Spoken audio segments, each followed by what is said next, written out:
Beef biryani তৈরি করতে যা যা উপকরণ লাগছে: বাদাম, কিশমিশ, জয়ফল, জয়ত্রী, শাহি জিরা, লবঙ্গ, স্টারলাস, দারচিনি একসঙ্গে পিষে নিচ্ছি। গরুর মাংস 1 কেজি, 2 চামচ রসুন বাটা, 1 চামচ জিরা বাটা, কাঁচামরিচ 2 চামচ, আদা বাটা 1 চামচ, পরিমাণ মতো তেল, লাল মরিচ 1/2 চামচ দিয়ে আমি রেখেছি। এখন আগে যে মশলাটা বেটে রেখেছিলাম সেইটা এখন দিয়ে দিচ্ছি। টক দই 1 কাপ।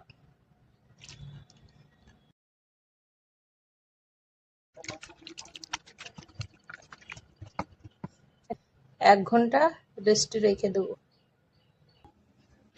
1 ঘন্টা পর মাংস বসায় দিয়েছি।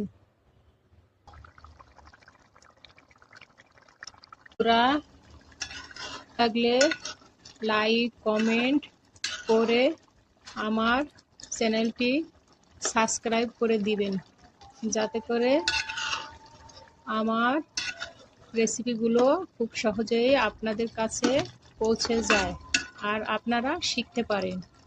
এই রান্না শেষে আমি বিরিয়ানি রান্না একটা টিপস বলে দিব। অনেকের রান্না করতে গেলে বিরিয়ানিটা ঝরঝরা হয় না, জড়িয়ে যায়। আমি সেরকম একটা টিপস আপনাদেরকে দিব, যাতে করে আপনারাও ঝরঝরে বিরিয়ানি রান্না করতে পারেন। আমার কাছে মনে হচ্ছে রসুন কম হয়েছে, তাই কয়টা রসুন দিয়ে দিচ্ছি। এখন আমি গরুর দুধ দিয়ে দিচ্ছি 1 কাপ।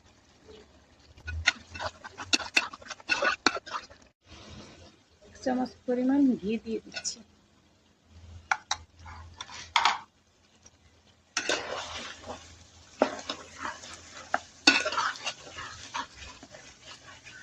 এখন ভেজে রাখা বেরেস্তা দিয়ে দিচ্ছি।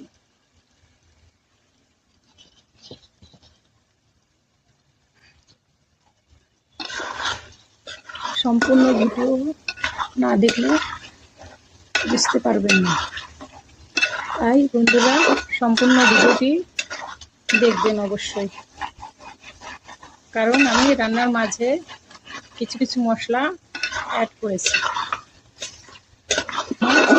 মাংসটা কষানো হয়ে গেছে।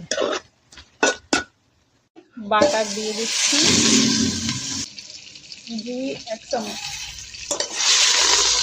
চালগুলো আমি ধুয়ে ঝরঝর করে রেখেছি। ঘি বাটারের ভিতরে আমি এই মশলাগুলো দিয়ে দিচ্ছি।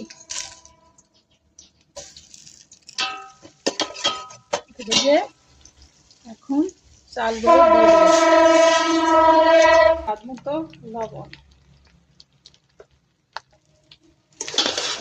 এখন চালটাকে ভেজে নেব। কিছুটা শাহি জিরা দিয়ে দিচ্ছি।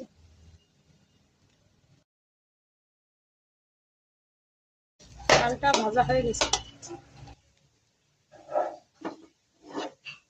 এখন গরম পানি দিয়ে দিচ্ছি।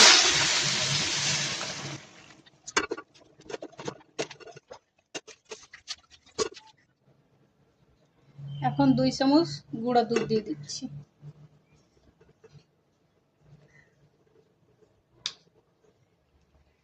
এক চামচ চিনি। এখন কিশমিশ দিয়ে দিচ্ছি। কিছুটা গাজর,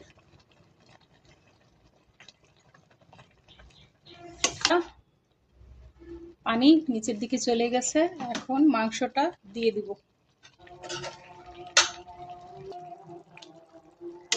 এখন মিশিয়ে নেব।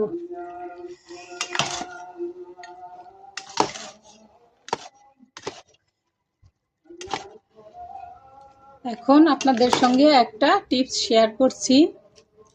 যখন আপনারা রান্না করবেন, যদি 2 কোটো মানে বা আধা কেজি চাল রান্না করেন, তাহলে আধা কেজি চালের জন্য 3 মগ পরিমাণ পানি দিবেন। অর্থাৎ 1 মগ চাল দিলে তার 1.25 মগ পানি দিবেন।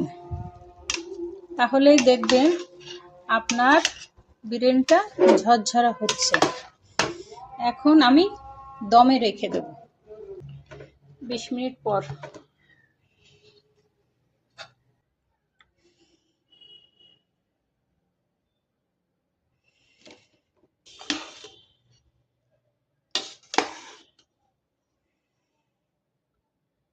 দেখেন ফ্রেন্ডস, কত সুন্দর আমার বিরিয়ানিটা ঝরঝরে হয়েছে।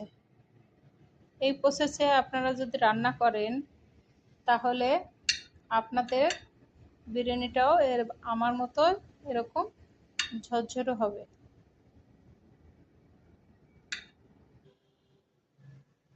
ভিপ বিরিয়ানির সঙ্গে রসুনের আচার খেতে খুবই মজা লাগে। আপনারা খেয়ে টেস্ট করে দেখতে পারেন। আমার কাছে তো খুবই ভালো লাগে।